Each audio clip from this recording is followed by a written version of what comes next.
સરકાર હવે આરોગ્ય અને જીવન વીમા બંને ઉપર જીએસટી ઘટાડવા માટે સર્વસંમતિની પ્રક્રિયા શરૂ કરી દીધી છે.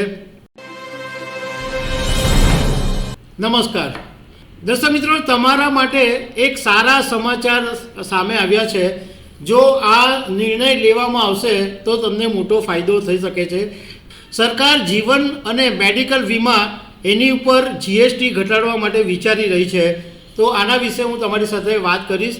મારું નામ રાજેશ શાહ છે અને તમે જોઈ રહ્યા છો ગુજરાતના સૌથી મોટા ડિજિટલ ન્યૂઝ પ્લેટફોર્મ ખબર છે.com. તમને યાદ હશે કે જુલાઈ 2024માં કેન્દ્રીય રોડ અને ટ્રાન્સપોર્ટ મંત્રી નીતિન ગડકરીએ ફાઇનાન્સ મિનિસ્ટર નિર્મલા સીતારમણને એક પત્ર લખ્યો હતો અને એમાં એમણે માંગ કરી હતી કે આ જીવન વીમો અને મેડિકલ વીમો છે એના પ્રીમિયમ ઉપર જે 18% જીએસટી લગાડવામાં આવે છે એ બિલકુલ પૂરેપૂરો હટાવી દેવામાં આવે.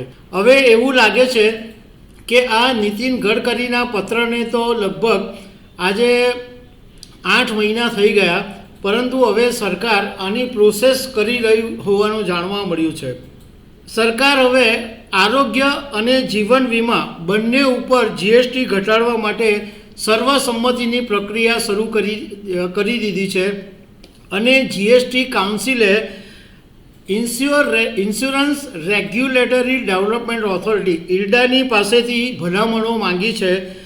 આ ચર્ચા માત્ર એ વાત ઉપર અટકેલી છે કે જે આ પ્રીમિયમ ઉપર 18% જીએસટી લાગે છે એ 18%થી ઘટાડીને 12% કરવો કે 18%થી ઘટાડીને 5% કરવો, એ વાત ઉપર આખી વાત અટકેલી છે. હવે ઇરડા પાસેથી ભલામણો મંગાવવામાં આવેલી છે, તો એ પ્રમાણે નક્કી થશે તો જીએસટી ઘટીને ક્યાં 12% થાય ક્યાં 5% થાય. પરંતુ જાણકારો એવું માને છે કે જીએસટી 18%થી ઘટીને વીમાનું જે પ્રીમિયમ છે એની પરનો જે જીએસટી છે એ 18%થી ઘટીને 5% થવાની સંભાવના વધારે છે. હવે જાણકારોનું કહેવું છે કે કોરોના મહામારી પછી વીમાનું જે પ્રીમિયમ છે એમાં 30%નો વધારો થયો છે અને એમાં પણ આ વધારો 3 વર્ષમાં થયો, પણ એક જ વર્ષની અંદર વીમાના પ્રીમિયમની અંદર 15%નો વધારો કરવામાં આવ્યો. હવે ઇરડાના એક રિપોર્ટની અંદર એવું કહેવામાં આવ્યું છે કે 50% વીમા પોલિસી પાકે એ પહેલાં જ સરેન્ડર કરી દેવામાં આવે છે અને એ જે પોલિસી સરેન્ડર કરવામાં આવે છે એ પછી રિન્યુઅલ પણ થતી નથી.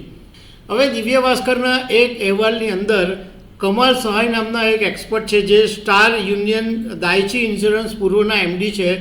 એમણે એમ કીધું કે વીમા લેનારા લોકોની સંખ્યામાં ઘણા લાંબા સમયથી ઘટાડો થઈ રહ્યો છે અને વીમા કંપનીઓ 12% જીએસટી કરવા માટે લોબિંગ કરી રહી છે.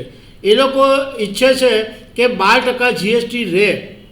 એના માટે આ લોબિંગ કરવા પાછળનું કારણ એ છે કે જે વીમા સેક્ટરની અંદર જે નવી ટેકનોલોજી આવી રહી છે એમાં એમને જે ટેક્સ ક્રેડિટ મળે એ ટેક્સ ક્રેડિટ એમને મળવાનું ચાલુ રહે એના માટે વીમા કંપનીઓ આ પ્રયાસ કરી રહી છે.